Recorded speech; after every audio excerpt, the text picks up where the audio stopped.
Hi everybody, it's September 21st, 2025. The miracle or the physics behind human relationships are miraculous, I could say, is that when we are near to other people, and even sometimes without verbal exchange, just being near other people can elevate your mood. It could relieve the heaviness of loneliness and isolation. And especially when you talk sometimes, you could just release just a copious amount of distress from your heart just by talking to somebody, even for a short time. So the relationship with other people is why it's always said it's so powerful. It's like music. You can't, when you play alone, it could only get so good. But when you play along to other instruments and other parts of music, the relationship creates a whole nother world of dynamics. So that's the beauty of human connection. And I was thinking about the exquisite beauty of making a promise, and a promise in general. When we're younger, we like to make little games out of promising our friends and our family members certain things. And it's fun, and it's kind of like a little game, and it's heartfelt, and it's good. But making a promise to someone when you're an adult, it becomes like an act of your spiritual actualization. Some people may promise you things and they treat it just as normal discourse, normal conversation. They'll be like, yeah, I promise I'll do it. And it really doesn't mean that much to them. You could tell. It's not saying that they're a bad or wrong person.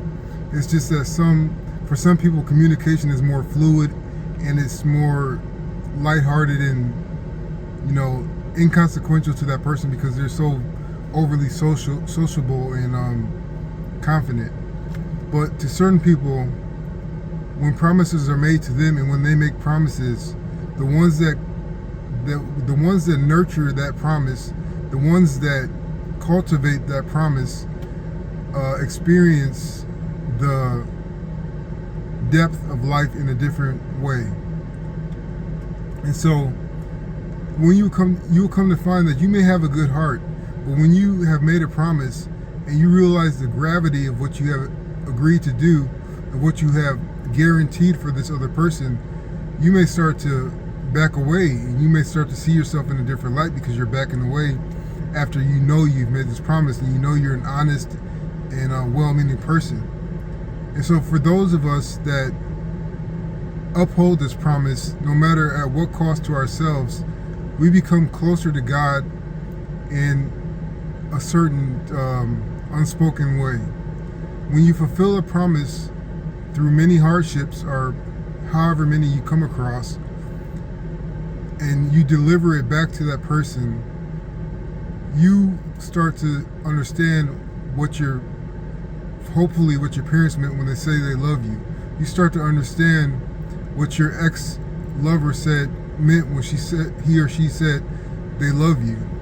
So carrying out promises is an act of beauty of life. And what I could say to those that are struggling to keep up a promise, it may seem counterintuitive and it may not, but just think of yourself. Think of how supportive the feeling was when somebody came doing a promise to you. Think of how unworthy you felt when this person went through pain and went through a whole ordeal because they wanted to give you something that they knew meant a lot to you. Remember when people did that for you and sacrificed for you, when you are in the same position. You may have felt so unworthy of this person.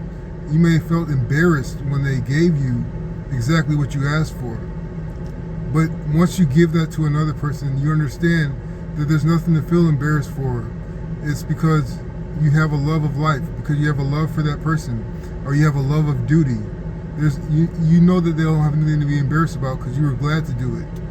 When your heart is pure, you are glad to do whatever you promised to for other people. And so by honoring the exquisite beauty of promises, we make the world brighter. We heal the world.